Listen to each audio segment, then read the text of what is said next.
Hello everyone. तो इस video में हम लव अलार्म का एपिसोड 5 देखेंगे। अगर आपने पहले के एपिसोड नहीं देखे हैं तो उनका लिंक आपको डिस्क्रिप्शन और आई बटन पर मिल जाएगा। एपिसोड 4 के एंड में हमने देखा था जोजो को उसके बचपन की बातें याद आने लगती है कि वो रोते हुए खुले मैदान में भाग रही थी। फिर वो उसकी दादी के पास पहुंचती है। अब प्रेजेंट में जोजो सामने देखती है तो सुनहू वहाँ खड़ा था। फिर वो दोनों जोजो के शॉप में जाते हैं और वहाँ कोई नहीं था। अब वो दोनों नूडल्स खाते हैं और साथ बैठकर बातें करते हैं। सुनहू कहता है मंडे को हम साथ में रहेंगे, सिर्फ हम दोनों। जोजो कहती है क्या तुम सच में स्कूल ट्रिप पर नहीं जा रहे हो? सुनहू उसे पकड़ता है और कहता है सोचना भी नहीं, तुम मेरे बिना 3 दिन रहोगी। जोजो कहती है क्या तुम पूछोगे नहीं मैं क्यों नहीं जा रही हूँ? सुनहू कहता है तुम मुझे बता दोगी जब तुम्हें बताना होगा। जोजो स्माइल करती है और कहती है चलो चलते हैं। सुनहू कहता है क्या? जोजो कहती है स्कूल ट्रिप पर चलते हैं। सुनहू कहता है नहीं, तुम्हें ये करने की जरूरत नहीं है। जोजो कहती है नहीं, मुझे कुछ नहीं होगा अगर मैं तुम्हारे साथ रहूंगी तो। और वो उसे उसका लव अलार्म रिंग करने कहती है और उन दोनों का लव अलार्म रिंग होता है। जोजो खुश हो जाती है और उसके कंधे पर सर रखती है। अब हम देखते हैं जेजू आइलैंड पर सभी बच्चे एंजॉय कर रहे थे। जोजो सुनहू का हाथ पकड़कर घूम रही थी। योंग अकेले घूम रहा था। वो सुनहू और जोजो को साथ घूमते हुए देखता है। अब ग्रुप फोटो के लिए बाकी बच्चे दुग्गू को गुलमी के बाजू में खड़ा कर देते हैं। गुलमी बहुत गुस्सा हो जाती है। अभी सारे बच्चे होटल आते हैं। जोजो रूम में आती है पर कोई उससे बात नहीं करता। नीचे लॉबी में हियोंग जा रहा था तभी गुलमी वहाँ आती है और कहती है मुझे कब से तुमसे बात करनी थी। योंग जाने लगता है तभी ये कहती है तुम्हें जोजो का सीक्रेट जानना है और वो उसे सब बताती है। योंग पूछता है तुमने मुझे क्यों बताया? गुलमी कहती है क्योंकि तुम सुनहू के बेस्ट फ्रेंड हो। योंग कहता है तो तुम चाहती हो मैं ये सब सुनहू को बताऊं? गुलमी कहती है मैं सुनहू को पसंद करती हूँ और तुम कैसे मान रहे हो कि मैं चुप रहूं?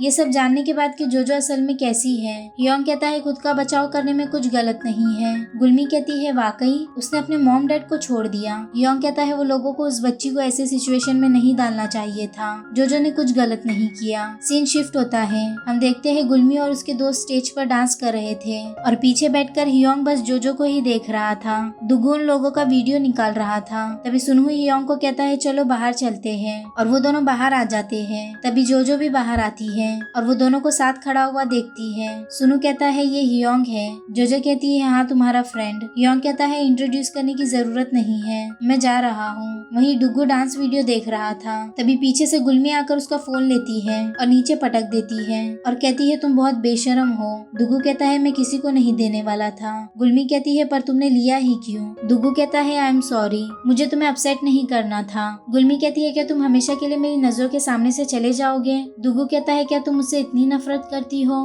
गुलमी कहती है हाँ, तुमने देखा ना ग्रुप फोटो के टाइम सब हंस रहे थे मुझ पर क्योंकि तुमने मेरा लव अलार्म रिंग किया था। तुम्हें पता है मुझे कैसा फील होता है? मुझे अब लव अलार्म से नफरत हो चुकी है। तुम जिंदा ही क्यों हो? दोबारा मेरे सामने मत आना। वो जाने लगती है तो देखती है सुनहू और जोजो वहीं खड़े हैं। जोजो दुग्गू को आवाज देती है पर वो वहाँ से भाग जाता है। अभी रूम में सारी लड़कियां तैयार हो रही थी तभी वहाँ सारे बॉयज आते हैं। इल्सिक जेंगो को देखकर मुंह फेर लेता है। सभी लोग खेल रहे थे। ये कहते हैं चलो लव अलार्म ऑन करते हैं और सब एक दूसरे को दिखाते हैं। जेंगो और इल्सिक ऑन नहीं करते। ये लोग कहते हैं ऑन करो। तभी ये लड़की कहती है तुम इल्सिक को पसंद करती हो ना? इल्सिक सभी को चुप रहने कहता है और जेंगो उठकर वहाँ से जाने लगती है। तभी वो देखती है जोजो भी वहीं खड़ी है। जोजो उसके पीछे जाती है। जेंगो कहती है जाओ, मुझे तुमसे बात नहीं करनी। जोजो कहती है तुमने इल्सिक को बताया क्यों नहीं कि तुम उसे पसंद करती हो?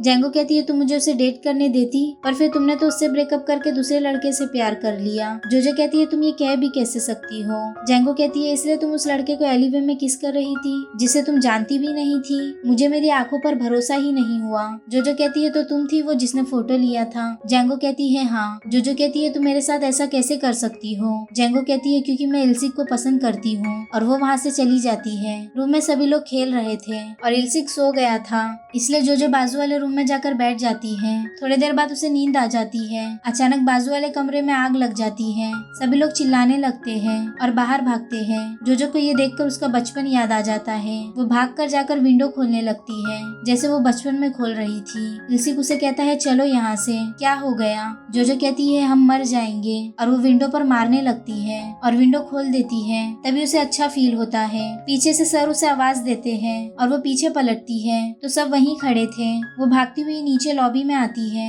और होटल के बाहर भागने लगती है। उसे सामने सुनहू दिखता है। वो पूछता है तुम ठीक हो? जोजो रोते हुए उसे गले लगा लेती है और कहती है मैं ठीक नहीं हूँ, ये मेरे लिए बहुत मुश्किल है, मुझे यहाँ सांस लेने नहीं हो रहा है, मुझे यहाँ से बाहर ले चलो। वो लोग जैसे ही जाते हैं हियोंग वहाँ आता है और उन दोनों को जाते हुए देखता है। सुनु जोजो को बाइक पर बैठा कर ले जा रहा था। जोजो कहती है एक जगह है जहाँ मुझे जाना है। सुनु उसे वहाँ ले जाता है। दोनों समुद्र को देखते हुए बैठे थे। सुनु पूछता है क्या तुम यहाँ आया करती थी? जोजो को याद आता है बचपन में उसके मॉम डैड की राख इसी समुद्र में बहाई थी। जोजो कहती है हाँ, मैं कभी कभार यहाँ आया करती थी। सुनु उसका हाथ पकड़कर अपने जेब में रखता है और उन दोनों को यहाँ बैठे बैठे सुबह हो जाती है। अब वो लोग वापस जा रहे थे। जोजो को यह नजारा बहुत अच्छा लग रहा था। सुनु बाइक फास्ट करता है और जोजो उसे पकड़ लेती है और वो बहुत इंजॉय कर रही थी और वो मन में कहती है थैंक यू सुनु। अचानक सामने से कार आती है और सुनु का बैलेंस बिगड़ जाता है और दोनों भी बाइक से गिर जाते हैं। जोजो को होश आता है। वो सुनु को आवाज देने लगती है और उसकी तरफ हाथ बढ़ाने की कोशिश करती है। उसे वो सारे पल सारी बातें याद आने लगती है जो उसने सुनु के साथ एंजॉय किए थे और बिताए थे। उसे याद आता है वो कितनी दुखी थी पर सुनु के आने की वजह से वो कितनी खुश हो गई थी। अचानक वो फिर से बेहोश हो जाती है और उसे सपना आता है बचपन में उसकी मॉम शॉप से बहुत सारे टेप ले रही थी। जोजो घर में खेल रही थी और उसके मॉम डैड पूरे घर में सेलो टेप लगा रहे थे और पूरे घर को पैक कर रहे थे। अचानक रात में धुएं की वजह से जोजो उठकर रोने लगती है। उसके मॉम डैड ने जहर डालकर धुआं जलाया था। जोजो रोते रोते उसकी मॉम को उठाती है पर उसकी मॉम मर चुकी थी। वो बहुत आवाज देती है और खिड़की पर ठोकने लगती है। प्रेजेंट में वो दोनों समुद्र के पास बेहोश पड़े थे। सीन शिफ्ट होता है और हम 4 साल बाद का सीन देखते हैं जहाँ लव अलार्म का बहुत क्रेज हो चुका था। इसके बारे में गाने और बुक्स भी निकल चुकी थी और बहुत लोग इसके खिलाफ भी थे और प्रोटेस्ट कर रहे थे। अब हम एक शादी का सीन देखते हैं। जो ब्राइड का गाउन सही करती है और नीचे जाती है। तभी ये लड़की दोनों दूल्हा दुल्हन को फोन देती है और सब लोग उनका लव अलार्म ऑफ करते हैं और दूल्हा दुल्हन अपना लव अलार्म ऑन करते हैं और दोनों की भी रिंग्स बजती है। ये देखकर सब खुश हो जाते हैं। अब जो रात में वहाँ जाती है जहाँ सुनहु और उसने स्केटिंग की थी। वो ये जगह देखकर उदास होती है। फिर वो शॉप में आती है। उसकी आंटी कहती है कॉलेज जाकर तुम क्यों मेहनत करती हो, सिर्फ काम करो, इससे तुम मुझे और भी पैसे दे सकती हो और अपना कर्जा उतार सकती हो। जो कहती है मैं दूसरी पार्ट टाइम जॉब देख रही हूँ और वहाँ से चली जाती है। उसकी आंटी कहती है तुम आज भी वो सब करती हो जो तुम करना चाहती हो। अब अगले दिन वो एक शॉप में खड़ी थी तभी उसे मैसेज आता है। उसके बैंक में बहुत सारे पैसे थे। ये देखकर वो खुश होती है। अब सीन वहीं आता है जहाँ से ये ड्रामे की शुरुआत हुई थी। जो सिग्नल पर खड़ी थी तभी आसमान में सभी को लव अलार्म का साइन दिखता है। जो सामने देखती है तो वहाँ सुनहु खड़ा हुआ था। तभी सब क्रॉस करने लगते हैं। जो भी क्रॉस करती है और उसके फोन में लव अलार्म का एक मैसेज आता है। तभी सुनहु के पास हियोंग आता है। उसे याद आता है स्कूल में हियोंग भी उससे प्यार करता था। फिर जो आगे बढ़ती है और उन दोनों के बाजू से होते हुए निकल जाती है। हियोंग उसे देखता है। अचानक एक लड़की सुनहु को आवाज देती है। जो पलटती है तो वो देखती है वो लड़की सुनहु को गले लगा रही है। ये देखकर वो वहाँ से चली जाती है। अब स्कूल टाइम में एक्सीडेंट के बाद जो सुनहु को बहुत कॉल करती है और बहुत सारे मैसेज भी करती है पर वो किसी का भी रिप्लाई नहीं करता। फिर वो हियोंग से पूछती है और कहती है आज वो स्कूल नहीं आया। हियोंग पूछता है क्या तुम ठीक हो? जो कहती है हाँ, पर क्या तुम सुनहु से मिले?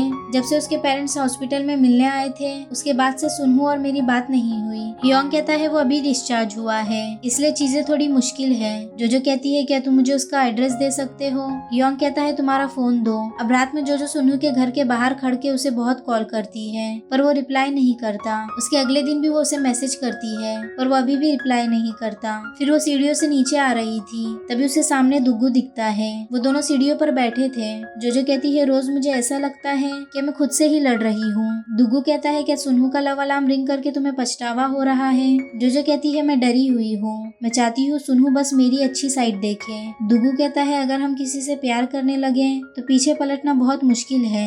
जो पूछती है क्या तुम अब भी गुलमी को पसंद करते हो? दुग्गू कहता है वो पहली लड़की है जिससे मुझे प्यार हुआ पर सिर्फ वही लड़की है जो मुझसे इतनी नफरत करती है। मैं नहीं चाहता तुम्हारा दिल भी मेरी तरह टूटे। और वो वहाँ से चला जाता है और फिर जो को एक मैसेज भेजता है। उसमें लिखा था ये क्लिक करने से आपके क्रश का लव अलार्म रिंग नहीं होगा अगर आपका लव अलार्म ऑन भी रहा तो। और उसे मैसेज करता है मुझे लगा ये तुम्हें चाहिए होगा। वो सिग्नल पर खड़ी थी तभी उसे मैसेज आता है सुनहु के पेरेंट्स नहीं है, क्या तुम अभी आ सकती हो? वो भागती हुई इसके घर के पास पहुंचती है। हियोंग बाहर आता है और उसे अंदर चलने कहता है। वो लोग अंदर जा रहे थे तभी सुनहु की मॉम कार से आती है। वो कार से उतरती है तो उसका हस्बैंड कहता है अगर सुनहु ऐसे ही रहा तो उसे वापस यूएस भेज दो। और वो लोग वहाँ से चले जाते हैं। उनके जाने के बाद हियोंग कहता है मैं उसे कॉल करने कहूँगा, अभी तुम घर जाओ। और जो वहाँ से बाहर आती है और वहीं वहीं खड़कर बहुत रोती है। प्रेजेंट में जोजो लव अलार्म ऑन करती है और उसे दुगू की बात याद आती है। उसने कहा था मैं नहीं चाहता तुम्हारा दिल भी मेरी तरह टूट जाए।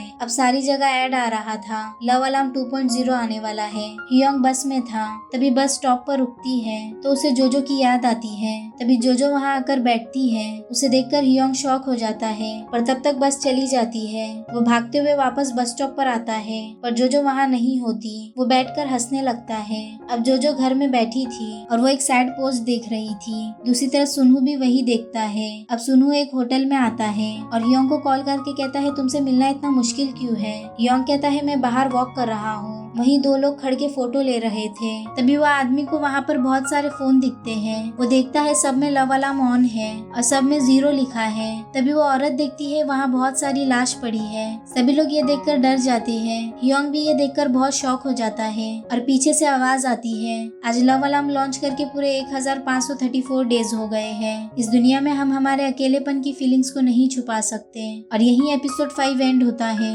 वीडियो पसंद आया हो तो लाइक शेयर और सब्सक्राइब जरूर करना। मिलते हैं एपिसोड 6 में।